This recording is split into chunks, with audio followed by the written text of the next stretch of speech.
Hi ಎಲ್ರಿಗೂ ನಮಸ್ಕಾರ. January 30 ನನ್ನ ಹಸ್ಬೆಂಡ್ ಬರ್ಡೇ ಆಗಿತ್ತು.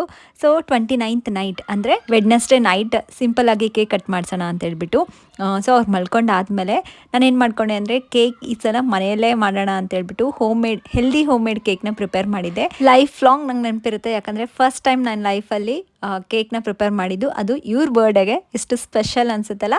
ಸೊ ಕೇಕು ಭಾಳ ಅಂದರೆ ಭಾಳ ಚೆನ್ನಾಗಿ ಬಂದಿತ್ತು, ಎಲ್ಲರಿಗೂ ಇಷ್ಟ ಆಯಿತು. ಇನ್ಮೇಲಿಂದ ಹೊರಗಡೆ ತರಿಸ್ಕೊಳ್ಳೋದೇ ಬೇಡ, ಕೇಕು ಮನೆಯಲ್ಲೇ ಮಾಡ್ಕೊಂಡು ಬಿಡೋಣ ಅಂತ ಡಿಸೈಡ್ ಮಾಡ್ಕೊಂಡಿದ್ದೀವಿ. ಅಷ್ಟು ಚೆನ್ನಾಗಿತ್ತು ಟೇಸ್ಟಿಯಾಗಿ. ಆ್ಯಕ್ಚುಲಿ ಕೇಕ್ನ ಮನೇಲಿ ಪ್ರಿಪೇರ್ ಮಾಡಿ ಕಟ್ ಮಾಡಿಸ್ಬೇಕು ಅಂತ ಅಂದ್ಕೊಂಡಿದ್ದೆ, ಬಟ್ ಡೆಕೋರೇಷನ್ ಎಲ್ಲ ಏನೋ ಪ್ಲಾನೇ ಮಾಡಿರಲಿಲ್ಲ. ಲಾಸ್ಟ್ ಮಿನಿಟ್ ಪ್ಲ್ಯಾನ್ ಅಂತ ಹೇಳ್ಬೋದು. ಅದೂ ಆರಾಧ್ಯ ತುಂಬ ಎಕ್ಸೈಟ್ ಆಗಿದ್ಲು, ಅವ್ರ ಪಪ್ಪನ ಬರ್ಡೇನ ಡೆಕೋರೇಟ್ ಮಾಡಿ ಸೆಲೆಬ್ರೇಟ್ ಮಾಡಬೇಕು ಅಂತ ಹೇಳ್ಬಿಟ್ಟು.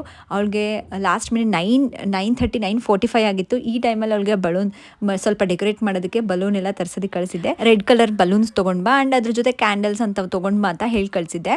ಸೊ ಅವಳು ಹಾರ್ಟ್ ಶೇಪಲ್ಲಿರೋ ರೆಡ್ ಕಲರ್ ಬಲೂನ್ಸ್ ತೊಗೊಂಡು ಬಂದಿದ್ದಾಳೆ, ಅದ್ರ ಜೊತೆಗೆ ಸ್ಪಾರ್ಕಲ್ ಲೈಟು ತೊಗೊಂಡು ಬಂದಿದ್ದಾಳೆ. ಸೊ ಎಲ್ಲ ಏನೂ ಹೇಳೇ ಇರಲಿಲ್ಲ ಅವಳಿಗೆ.